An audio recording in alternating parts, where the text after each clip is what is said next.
प्रभु जीशु ख्रीष्टंकर अति पवित्र और बहुमूल्य नाम आपण समस्त को आउ गोटे नूतन प्रसंग में पुनर्बार मु स्वागत करे। प्रिय प्रभु लोक मैंने सबुदिन भली आज परमेश वाक्य को नहीं आपण मान निकट में आसवा यूट्यूब माध्यम आपण सहित पुनर्बार साक्षात करने स्वर्गर परमेश्वर मते साहाय्य करिसंती। सेतिपाई प्रभु को मु हृदय सहित धन्यवाद दिए। आज प्रभु वाक्य आउ गोटे छोट प्रसंग आपण मान निकट में अल्प समय मु रखिबा पई चाहे। आज जो प्रसंगटी आपण मान निकट में मु रखिबा पई चाहे सेही प्रसंगटी एही परि अटे। सर्वदा आनंदित रहिबा पई कोन करिबा उचित। आज प्रसंग है आम्भे माने सर्वदा आनंद रे खुशी रे रहिबा पई कोन करिबा आवश्यक रही। एही प्रसंग रे बाइबल आम्भ मानकु कोन कहे। मो वाक्य रु 5टी विषय आपण मानक निकट रखिबा पई चाहे जो द्वारा आमे जानि परिबा प्रिय भाई बणी माने जे कोन करिबा द्वारा आमे सबु बेले खुशी रे और आनंद रे आमे रहि परिबा। आम्भ मानक मध्य रे एही परि जणे भी आमे नाहु जे आनंद को घृणा करू, खुशी को घृणा करिबा लोक केही मध्य आमे नाहु। आमे सबु बेले चेष्टा करू जेपरि आमे हमर पारिवारिक जीवन, मांडलिक जीवन, हमर सेवा कार्य, हमर चाकरी क्षेत्र प्रत्येक विषय रे आमे जेपरि खुशी रे रहिबा, आनंद रहिबा यह आमे चेष्टा करू, यह आमे इच्छा करू आ प्रभुଙ୍କ निकटरे आमे प्रार्थना करू। जदि आपण माने वाक्य रे देखिबे फिलिपियो पुस्तक 4 अध्याय 4 पद रे साधु पाउल से बंदी गृह रे रही से फिलिपियो मंडली रो विश्वासी मानकु से उत्साहित करूचंती। से कोन कहउचंती फिलिपियो 4 अध्याय 4 पद रे सर्वदा प्रभुଙ୍କ ठारे आनंद कर, पुनश्च कहूअछि आनंद कर। एही वाक्य को आपण ध्यान दियंतु। एही स्थान से कहउचंती जे सर्वदा तुमे आनंद कर। से कहू नाहंती जे जेउ समय रे तुम शरीर रे रोग नाही, जेउ समय रे टंका पैसार अभाव नाही, जेउ समय रे तुमे दुख दे जाउ ना हो, जेउ समय रे निंदा तालना आसु नाही, सेही समय रे आनंद कर। आ दुख आसिले अभाव आसिले भांगी पड़।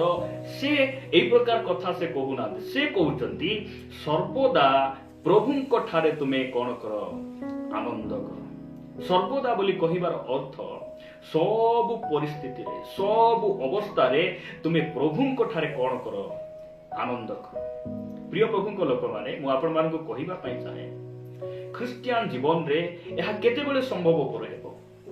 वास्तव रे वाक्य कहे सर्वदा आनंद कर। यह संभव कि जे केतेबेले यह आम जीवन रे कार्यकारी हेबो, केतेबेले संभव पर हेबो। आज वाक्य रे मु आपण मान को निकट रे 5टी विषय रखिबा पई चाहे जो द्वारा आमे जानिबा जे सर्वदा आमे केमिति खुशी और आनंद रे आमे रही पाइबा। जदि आपण माने हितोपदेश 17 अध्याय को आसीबे इस स्थान रे प्रकार लिखा जाए 17 अध्याय 22 पद रे आनंदित हृदय उत्तम औषध, मात्र भग्न आत्मा अस्थि सबको शुष्क करे। देखंतु प्रिय भाई भणी माने आमको एही प्रकार हृदय आमको दरकार रहिछि। आ एही आनंदर हृदय रे आमे प्रतिदिन जने ख्रिस्टियन भाव रे प्रतिदिन आमे चालित हेबार आवश्यक रहिछि। एहा केतेबेले आम जीवन रे सफल हेबो, एहा केतेबेले गोटे कार्यकारी हेबो, संभव पर हेबो आमे वाक्य रु देखिबा। प्रथम विषय आपण मानक निकट रे मु रखिबा पई चाहे जे कोन करिबा द्वारा आमे सर्वदा आनंद रे आमे रही परिबा, खुशी रे आमे रही परिबा। आपण माने जोहन लिखित सुसमाचार 20 अध्याय 20 पद को आसीबे प्रभु जीशु ख्रीष्ट से निजे कहंती कोन बोली कहंती पुणी एहा कही से सेमानकु आपणा हस्त और कक्ष देश देखाइले। सेथिरे शिष्य माने प्रभु को देखि आनंदित हेले। एहा प्रभु जीशु ख्रीष्टंकर पुनरुत्थान परे, तांकर पुनरुत्थान परे से आपण शिष्य मानकु से दर्शन देई सेमानकु से कहउचंती आपण हस्त को देखाउचंती, निजर कक्ष देश को से देखाउचंती। देख भूतर हस्त ए प्रकार नथिबो, मते जेउ कंटार मेकरे मारी दिया जाइथिला मोर हस्तर देख आ ए चिन्ह को देख। ए प्रकार कथा कहि जते बेले शिष्य मानक निकट प्रकाशित होउचंती सेही समय रे शिष्य माने प्रभु को देखि से माने आनंदित होउचंती, खुशी हे जाउचंती। मु कहिबा पई चाहे सब परिस्थिति रे आपण प्रभु को देखंतु। ଯୀଶୁଙ୍କୁ ଦେଖନ୍ତୁ, ସେଥିପାଇଁ ଆପଣ ସବୁବେଳେ ଆନନ୍ଦରେ ରହିପାରିବେ, ଖୁସିରେ ରହିପାରିବେ। କାରଣ ସେ ହେଉଛନ୍ତି ଆମର ଆନନ୍ଦର କେନ୍ଦ୍ର ଅଟନ୍ତି। ସେ ହେଉଛନ୍ତି ଆମର ସବୁ ପରିସ୍ଥିତିର ଆଦର୍ଶ ପ୍ରଭୁ ଯୀଶୁ ଖ୍ରୀଷ୍ଟ ଅଟନ୍ତି। ଶିଷ୍ୟମାନେ ଯୀଶୁଙ୍କୁ ଦେଖି ଆନନ୍ଦ ହେଇଗଲେ, ଖୁସି ହେଇଗଲେ। ଆଜି ଦିନ ମାନଙ୍କରେ ଖ୍ରୀଷ୍ଟିଆନ ସମାଜରେ ଦେଖିବେ, ସେମାନେ ଆନନ୍ଦ କରିବା ପାଇଁ ମଣ୍ଡଳୀକୁ ଛାଡି କୁଆଡେ କୁଆଡେ ସେମାନେ ପଳାଉଛନ୍ତି। କେହି ତ ସିନେମା ଦେଖିବା ପାଇଁ ଯାଉଛି, କିଏ ମଦ ପିଇବା ପାଇଁ ଯାଉଛି, ବିଭିନ୍ନ ପ୍ରକାର କାର୍ଯ୍ୟରେ ଅନେକ ଭାଇ ଭଉଣୀ ମାନେ ସେମାନେ ଲିପ୍ତ ଅଛନ୍ତି। ଆଉ ସେମାନେ ଭାବୁଛନ୍ତି ଏହା ହିଁ ପ୍ରକୃତ ଆନନ୍ଦ, ଏହା ହିଁ ଖୁସି। ସେମାନେ ଭାବୁଛନ୍ତି ନାଇଁ ମୋର ପ୍ରିୟ ଭାଇ ଭଉଣୀ ମାନେ, ମୁଁ କହିବା ପାଇଁ ଚାହେଁ, ଆପଣ ସବୁବେଳେ ଯଦି ଖୁସିରେ ରହିବା ପାଇଁ ଚାହୁଁଛନ୍ତି, ସର୍ବଦା ଆନନ୍ଦ କରିବା ପାଇଁ ଚାହୁଁଛନ୍ତି, ଆପଣ ଯୀଶୁଙ୍କୁ ଦେଖନ୍ତୁ, ଆପଣ ପ୍ରଭୁଙ୍କୁ ଦେଖନ୍ତୁ। ମଣ୍ଡଳୀର ପ୍ରଥମ ସାକ୍ଷ୍ୟ ମୋର ଯେ କି ସ୍ତିଫାନ, ତାଙ୍କୁ ଯେତେବେଳେ ଗିରଫ କରାଗଲା, ବିଚାର ସଭାକୁ ନିଆଗଲା, ତାଙ୍କୁ ପତର ଫୋପାଡ଼ି ମାରିବା ପାଇଁ ନିଆଗଲା, ସେହି ସମୟରେ ସେ ଯେଉଁ ସମୟରେ ବିଚାର ସଭାରେ ବସିଥିଲେ, ଲୋକମାନେ ସ୍ତିଫାନଙ୍କର ମୁଖକୁ ସେମାନେ ଦେଖୁଛନ୍ତି ଯେ ତାଙ୍କର ମୁଖର ତେଜ କମୁନାହିଁ, ତାଙ୍କର ମୁଖର କୌଣସି ପ୍ରକାର ଭାବରେ ସେ ନିରୁତ୍ସାହିତ ପରି ଦେଖାଯାଉନାହାନ୍ତି। ଲୋକମାନେ ଯେତେବେଳେ ସ୍ତିଫାନଙ୍କର ମୁଖକୁ ଦେଖିଲେ, ସେହି ସମୟରେ ସ୍ୱର୍ଗର ଦୂତଙ୍କ ମୁଖ ପରି ସେମାନେ ଦେଖିଲେ ବୋଲି ବାକ୍ୟ କହେ। ଆପଣମାନଙ୍କ ନିକଟରେ ମୁଁ ସେଇ ବାକ୍ୟଟି ପଢି ଶୁଣାଇବା ପାଇଁ ଚାହେଁ। ଆପଣମାନେ ପ୍ରେରିତ ପୁସ୍ତକ, ଆପଣମାନେ ସେଇ 6 ଅଧ୍ୟାୟକୁ ଆସନ୍ତୁ। ପ୍ରେରିତ ପୁସ୍ତକ 6 ଅଧ୍ୟାୟ 15 ପଦରେ ଏ ପ୍ରକାର ଲେଖାଯାଏ, ସେତେବେଳେ ମହାସଭାରେ ବସିଥିବା ସମସ୍ତେ ତାଙ୍କ ପ୍ରତି ଏକ ଦୃଷ୍ଟିରେ ଚାହିଁ ତାଙ୍କ ମୁଖ ଦୂତଙ୍କ ମୁଖ ସଦୃଶ ଦେଖିଲେ। କାହାର ମୁଖ? ସ୍ତିଫାନଙ୍କର ମୁଖ। ସ୍ତିଫାନ କୋଉଠି ଅଛନ୍ତି? ସେ ନିଜ ଘରେ ନାହାନ୍ତି, ସେ ଏସି ରୁମରେ ନାହାନ୍ତି, ଚର୍ଚ୍ଚରେ ନାହାନ୍ତି, ସେ ଶତ୍ରୁମାନଙ୍କ ହସ୍ତରେ, ତାଙ୍କର ବିରୋଧୀ ଲୋକମାନଙ୍କ ହସ୍ତରେ ସେ ଅଛନ୍ତି, ବିଚାର ସଭାରେ ଅଛନ୍ତି। ଆଉ ସେହି ସମୟରେ ତାଙ୍କର ମୁଖ ତେଜରେ ପରିପୂର୍ଣ୍ଣ ହେଇଯାଇଛି। ସେ ଖୁସିରେ ଅଛନ୍ତି, ଆନନ୍ଦରେ ଅଛନ୍ତି। ପରିସ୍ଥିତି ଭଲ ନାହିଁ, ମାତ୍ର ତାଙ୍କର ମୁହଁର ହସ କମୁ ନାହିଁ। ପ୍ରଭୁଙ୍କ ପ୍ରତି ଯେଉଁ ପ୍ରେମ, ଯେଉଁ ଶ୍ରଦ୍ଧା ତାଙ୍କର କମୁ ନାହିଁ। କାହିଁକି ସେ ଏହି ପ୍ରକାର ପରିସ୍ଥିତିରେ ସେ ଖୁସିରେ ଅଛନ୍ତି ଆପଣ ଜାଣନ୍ତି କି? ଯଦି ଆପଣମାନେ 7 ଅଧ୍ୟାୟ 56 ପଦ ପଢିବେ, 55 ଆଉ 56 ପଦ ପଢିବେ, ଲେଖାଯାଏ, କିନ୍ତୁ ସେ ପବିତ୍ର ଆତ୍ମାରେ ପୂର୍ଣ୍ଣ ହୋଇ ସ୍ୱର୍ଗ ପ୍ରତି ତୀର ଦୃଷ୍ଟିରେ ଚାହିଁଲେ, ଆଉ ଈଶ୍ୱରଙ୍କ ମହିମା ଓ ଯୀଶୁଙ୍କୁ ଈଶ୍ୱରଙ୍କ ଦକ୍ଷିଣ ପାର୍ଶ୍ୱରେ ଠିଆ ହୋଇଥିବା ଦେଖି କହିଲେ, ଦେଖନ୍ତୁ ମୁଁ ସ୍ୱର୍ଗକୁ ଉନ୍ମୁକ୍ତ ଓ ମନୁଷ୍ୟ ପୁତ୍ରଙ୍କୁ ଈଶ୍ୱରଙ୍କ ଦକ୍ଷିଣ ପାର୍ଶ୍ୱରେ ଠିଆ ହୋଇଥିବା ଦେଖୁଅଛି। ପ୍ରଭୁଙ୍କ ନାମର ଗୌରବ ହଉ। ସ୍ତିଫାନଙ୍କର ପାଦ ପୃଥିବୀରେ ଲାଗିଥିଲା, ମାତ୍ର ତାହାଙ୍କର ମନ ଆଉ ତାହାଙ୍କର ସେ ଆତ୍ମିକ ଚକ୍ଷୁ ସ୍ୱର୍ଗରେ ବିରାଜମାନ ସେଇ ପ୍ରଭୁ ଯୀଶୁ ଖ୍ରୀଷ୍ଟଙ୍କୁ ସେ ଦେଖୁଥିଲେ। ସେଥିପାଇଁ ସେ ଆନନ୍ଦ କରୁଥିଲେ, ସେଇ ନିନ୍ଦା ତାଳନା ମଧ୍ୟରେ ସେ ଆନନ୍ଦ କରୁଥିଲେ। ଆପଣ ଅଭାବରେ ଅଛନ୍ତି, ଯୀଶୁଙ୍କୁ ଦେଖନ୍ତୁ। ଆପଣଙ୍କୁ କିଏ ଘୃଣା କରୁଛନ୍ତି, ନିନ୍ଦା ତାଳନା କରୁଛନ୍ତି, ଆପଣ ଯୀଶୁଙ୍କୁ ଦେଖନ୍ତୁ। କାରଣ ସେ ଆମକୁ ଗୋଟେ ଦୁଃଖ ଭୋଗର ଆଦର୍ଶ ଦେଖାଇ ସେ ଯାଇଛନ୍ତି। ସେ ନିନ୍ଦା ପାଇବା ସମୟରେ ଫେରି ନିନ୍ଦା କଲେ ନାହିଁ, ତାହାଙ୍କ ମୁଖରେ ଛଳ କଥା ନଥିଲା, ସମସ୍ତ ଦୁଃଖକୁ ସେ ସହ୍ୟ କଲେ। ସେହି ପ୍ରଭୁ ଆମର ଆଦର୍ଶ ଅଟନ୍ତି। ଆମେ ତାହାଙ୍କୁ ଦେଖିବା। ଯେଉଁ ଶିଷ୍ୟମାନେ ଯୀଶୁଙ୍କୁ ଦେଖି ଆନନ୍ଦିତ ହେଲେ, ଆମେ ସେହି ଯୀଶୁଙ୍କୁ ଦେଖିବା। ତାହେଲେ ଆମେ ସବୁ ପରିସ୍ଥିତିରେ ଆମେ କଣ କରିପାରିବା? ଆନନ୍ଦ କରିପାରିବା। ଦ୍ୱିତୀୟ ବିଷୟ ଆପଣମାନଙ୍କ ନିକଟରେ ମୁଁ ରଖିବା ପାଇଁ ଚାହୁଁଛି। ଦ୍ୱିତୀୟ ବିଷୟ ଆପଣମାନେ ମୋ ସହିତ ବାହାର କରିବେ, ଲୁକ ଲିଖିତ ସୁସମାଚାର। ଲୁକ ଲିଖିତ ସୁସମାଚାର ତାର 14 ଅଧ୍ୟାୟ 8 ପଦରୁ ମୁଁ 10 ପଦ ପର୍ଯ୍ୟନ୍ତ ପଢିବା ପାଇଁ ଚାହେଁ। ଲେଖାଯାଏ, ଯେତେବେଳେ ତୁମ୍ଭେ କୌଣସି ଲୋକ ଦ୍ୱାରା ବିବାହ ଭୋଜକୁ ନିମନ୍ତ୍ରିତ ହୁଅ, ସେତେବେଳେ ପ୍ରଧାନ ଆସନରେ ବସ ନାହିଁ, କାଳେ ତୁମ୍ଭଠାରୁ ଅଧିକ ମାନ୍ୟଗଣ ବ୍ୟକ୍ତି ତାଙ୍କ ଦ୍ୱାରା ନିମନ୍ତ୍ରିତ ହୋଇଥିବେ। ଆଉ ଯେ ତୁମ୍ଭକୁ ଓ ତାଙ୍କୁ ନିମନ୍ତ୍ରଣ କଲେ, ସେ ଆସି ତୁମକୁ କହିବେ, ଏହାଙ୍କୁ ସ୍ଥାନ ଦିଅ। ଆଉ ସେତେବେଳେ ତୁମେ ଲଜ୍ଜାରେ ନିମ୍ନତମ ସ୍ଥାନ ଗ୍ରହଣ କରିବାକୁ ଯିବ।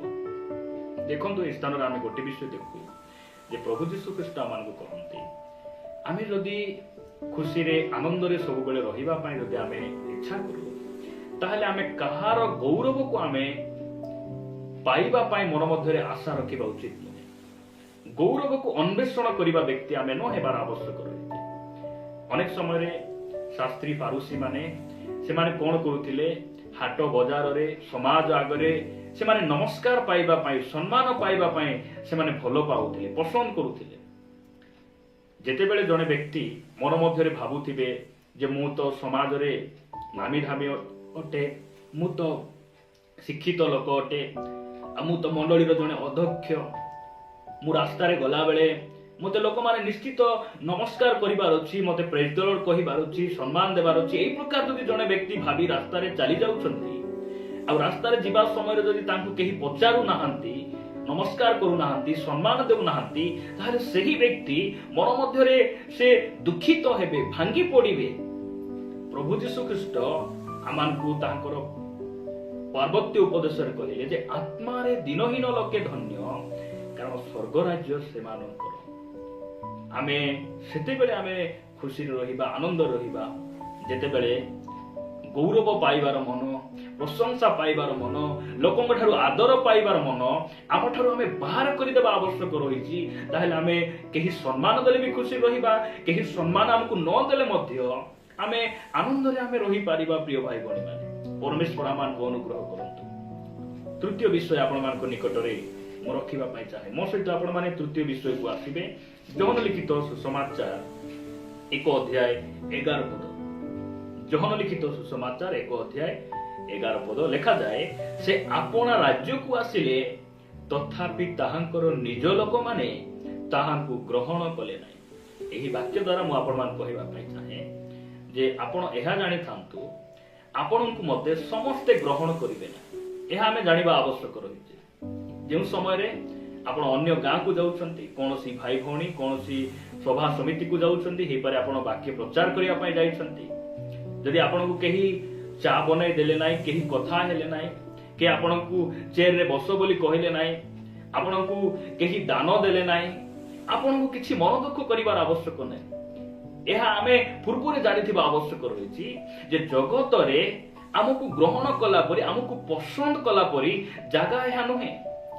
ଏହା ଆମେ ଜାଣିବା ଯେ ଆମକୁ ସମସ୍ତେ ପସନ୍ଦ କରିବେ ନାହିଁ। ପ୍ରଭୁ ଯୀଶୁ ଖ୍ରୀଷ୍ଟ ସେ ନିଜ ରାଜ୍ୟକୁ ଆସିଲେ, ଆପଣା ଲୋକମାନଙ୍କ ନିକଟରେ ଆସିଲେ, ଆଉ ତାଙ୍କୁ ଲୋକମାନେ କଣ କଲେ? ଅଗ୍ରାହ୍ୟ କଲେ, ତାଙ୍କୁ ପସନ୍ଦ କଲେ ନାହିଁ। ମାତ୍ର ପ୍ରଭୁ ଯୀଶୁ ଖ୍ରୀଷ୍ଟ କେବେ ମଧ୍ୟ ସେ ଦୁଃଖ କରିନଥିଲେ, କେବେ ମଧ୍ୟ ସେ ଦୁଃଖ କରିନଥିଲେ। ତାହାଙ୍କ ନାମର ଗୌରବ ହଉ, ସେ ଆମର ଆଦର୍ଶ ଅଟନ୍ତି। ଭାବବାଦୀ ନିଜର ପୈତୃକ ନଗରରେ ସେ କଣ ହୁଅନ୍ତି ନାହିଁ, ସମାଧାନ ପାଆନ୍ତି ନାହିଁ। ପ୍ରଭୁ ଯୀଶୁ ଖ୍ରୀଷ୍ଟ ନିଜେ କହିଲେ, ଆପଣ ହେଇପାରେ ଗାଁ ଗହଳିରେ ସେବା କରୁଛନ୍ତି, ନିଜ ମଣ୍ଡଳୀରେ ନିଜ ଗାଁରେ ଆପଣ ଫିଲ୍ଡ ଉପରେ ଅଛନ୍ତି, ହେଇପାରେ ଆପଣଙ୍କୁ କେହି ମଧ୍ୟ ଆପଣଙ୍କୁ ସମ୍ମାନ ଦେଇ ନ ପାରନ୍ତି, ଆପଣଙ୍କୁ ସମସ୍ତେ ପସନ୍ଦ କରି ନ ପାରନ୍ତି।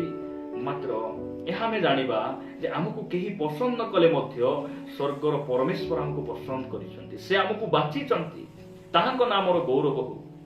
ସେଥିପାଇଁ ସମସ୍ତେ ଆମକୁ ଯେ ପସନ୍ଦ କରିବେ, ଏହା ଯଦି ଆମ ମନ ମଧ୍ୟରେ ରଖିବା, ତାହେଲେ ନିଶ୍ଚିତ ଭାବରେ ଆମେ ଦୁଃଖ ଦେଇ ଯିବାକୁ ପଡିବ, ଆମକୁ ଅପମାନ ଦେଇ ଯିବାକୁ ପଡିବ। ମନ ମଧ୍ୟରେ ଗୋଟେ ସେଇ ପିଢା, କେଉଁ ପିଢା? ମତେ ଲୋକ ପସନ୍ଦ କଲେ ହେଇଥାନ୍ତା ବୋଲି, ସେ ଯେଉଁ ପିଢା ଦେଇକି ଆମେ ପ୍ରତିଦିନ ଆମେ ଚାଲିବା ପାଇଁ ପଡିବ। ପ୍ରିୟ ଭାଇ ଭଉଣୀ ମାନେ, ଆପଣମାନଙ୍କ ନିକଟରେ ମୁଁ ତୃତୀୟ ବିଷୟ ରଖିବା ପାଇଁ ଚାହେଁ। ତୃତୀୟ ବିଷୟ ଚତୁର୍ଥ ବିଷୟ ଆପଣ ମାନେ ମୋ ସହିତ ଦେଖିବେ। ଚତୁର୍ଥ ବିଷୟ ଉପଦେଶକ 7 ଅଧ୍ୟାୟକୁ ଆସନ୍ତୁ। ଉପଦେଶକ 7 ଅଧ୍ୟାୟ ତାର 14 ପଦ ଲେଖାଯାଏ, ସୁଖ ସମୟରେ ଆନନ୍ଦିତ ହୁଅ ଓ ଦୁଃଖ ସମୟରେ ବିବେଚନା କର। ମନୁଷ୍ୟକୁ ଭବିଷ୍ୟତରେ ଯାହା ଘଟିବ ତାହା ଯେପରି ସେ ଜାଣି ନ ପାରେ, ଏଥିପାଇଁ ପରମେଶ୍ୱର ସୁଖ ଓ ଦୁଃଖକୁ ପାଖେ ପାଖେ ରଖିଅଛନ୍ତି। ଆମେ ଏହା ଜାଣିବା ଯେ ପରିସ୍ଥିତି ସବୁବେଳେ ସମାନ ନଥାଏ। ଏହାକୁ ଆମେ ଜାଣିବା ଆବଶ୍ୟକ ରହିଛି ଯେ ସୁଖ ସମୟରେ ଆନନ୍ଦିତ ହୁଅ, ଆଉ ଦୁଃଖ ସମୟରେ ତୁମେ ବିବେଚନା କର। ଅନେକ ସମୟରେ ଆମେ ଯେତେବେଳେ ସୁଖରେ ଥାଉ, କିଛି ଅଭାବ ନଥାଏ, ଶରୀରରେ ରୋଗ ନଥାଏ, ସବୁ କିଛି ଠିକ ଠାକ ଥାଏ, ସେହି ସମୟରେ ଆମେ ଆନନ୍ଦରେ ରହୁ, ଖୁସିରେ ରହୁ। କିନ୍ତୁ ଦୁଃଖ ଆସିଲେ, ଅଭାବ ଆସିଲେ, ନୈରାଶ୍ୟ, ବିଭିନ୍ନ ଚିନ୍ତାରେ ଆମେ ଯେତେବେଳେ ପଢୁ, ସେହି ସମୟରେ ଆମକୁ ପରମେଶ୍ୱର ଦେଖାଯାଆନ୍ତି ନାହିଁ, ସମସ୍ୟା ଆମକୁ ଦେଖାଯାଏ। ପ୍ରିୟ ପ୍ରଭୁଙ୍କ ଲୋକମାନେ, ମୁଁ କହିବା ପାଇଁ ଚାହେଁ, ଆମର ସମସ୍ୟା ବଡ ନାହିଁ, ସମସ୍ୟା ଠାରୁ ଆମର ପରମେଶ୍ୱର ବଡ ଅଟନ୍ତି। ସମୁଦ୍ରର ଝଡ ବଡ ନାହିଁ, ସମୁଦ୍ର ମଧ୍ୟ ବଡ ନାହିଁ। ସମୁଦ୍ରର ଝଡ ଆଉ ସେଇ ତୋଫାନ, ସମୁଦ୍ର ଠାରୁ ମଧ୍ୟ ଯୀଶୁ ଖ୍ରୀଷ୍ଟ ବଡ ଅଟନ୍ତି। दुख समय बाइबल कहे आमे विवेचना करिबा एही दुख प्रभु तुमे कहीं देल आमे तांकु धन्यवाद देबा। आपण पाउल को पचारिबे तुमर रोग कहीं छाड़िला नहीं से कहले मोर भल पाई छाड़िला नहीं से कहिबे। आयुब को पचारले से कहिबे जे मते प्रभु दुख कहीं देले कारण मु जे केते प्रभु को प्रेम करे परमेश्वर मते केते प्रेम करंती से मते केते आदर करंती सेतिपाई से मते से दुख आ से नैराश्य से समस्या दे से मते नेले शैतान को लज्जित करिबा पाई शैतान को पराजय करिबा पाई आ शैतान को देखाइबा पाई जे आमे कोन पाई प्रभु को निकट रे आमे अछु एहा शैतान द्वारा शैतान को प्रमाणित करिबा पाई परमेश्वर कोन करंती हमकु से दुख आ समस्या दे से नियंती। आमे एहा जानिबा जे आमे सब बेले खुशी आ आनंद रहिबा को हेले सुख परमेश्वर दियंती दुख मध्य परमेश्वर आम जीवन से अनुमति दियंती सुख आ दुख को से पाखे पाखे रखिचंती। एहा आमे जदि जानिबा ताहेले आमे आनंद करि परिबा खुशी करि परिबा। सेति पय आयुब कहले सदा प्रभु देले सदा प्रभु नेले सदा प्रभु दियंती से नियंती। एहा आमे जानि रखिबा आवश्यक रहिछि प्रिय भाई भणी माने। एहा जदि आमे जानिबा ताहेले आमे कोन हेबा नै दुख देई नैराश्य देई आमे चिंता देई आमे जीवा नै आमे आनंद रे आमे रही परिबा। मु पंचम विषय आउ शेष विषय कही समाप्त करिबा पई चाहे आपण मान मो सहित गीत संगीता 16 अध्याय गीत संगीता 16 अध्याय शेष पद 11 पद रे प्रकार लिखा जाए तुम्हे मते जीवनर पथ देखाइबो तुम्भ सम्मुखरे आनंदर पूर्णता थाए। एहा दाऊदंकर गीत से कहउचंती जे आनंदर पूर्णता तुम सम्मुखरे रहिछि ताहांक नामर गौरव सबु बेले आमे आनंद रे खुशी रे रहिबा को हेले आमे प्रभुंकर उपस्थिति रे रहिबा ताहांक सम्मुख रे रहिबा अर्थात मंडली सहभागिता रे आमे लागि रहिबा आवश्यक रहिछि ताहांक सहित आमे लागि रहिबा आवश्यक रहिछि। से कहले मु प्रकृत द्राक्षालता तुम्हे माने शाखा तुम्हें जदि मोठारे लागि न रहिबो तुमे फल फली पारिबो नै। केउ फल आत्मांकर फल प्रेम आनंद दीर्घ सहिष्णुता जहां आमे गलातीय पुस्तक रे पढु। प्रिय भाई भणी माने हमकु आनंद रे सबु बेले रहिबा को हेले प्रभुंकर उपस्थिति रे हमकु रहिबा को पड़िबो। लेखा जाए तुम्भर सम्मुख रे केवल आनंद नुहे आनंदर पूर्णता रहिछि जगत रे आनंद रहिछि। आपण सिनेमा देखिबे 3 घंटा आपनको हेइ पारे भलो लागि पारे सिनेमा सरी गला परे आनंद मध्य सरी जाए मद पीले हेइ पारे आपण जे समय निशा रे रहिबे आपण मतुआळ हेकि रहिबे सेहि समय आपण खुशी लागि पारे किंतु आपनको निशा उतरी गला परे आपनको आनंद मध्य पळेइबो ताहा आनंद नुहे एहा जगतर मोह माया अटे ताहा आनंद नुहे आनंद केवल जीशुको पाखरे रहिछि प्रभुको सन्मुख रे रहिछि ताहांक ठारे आनंदर पूर्णता रहिछि।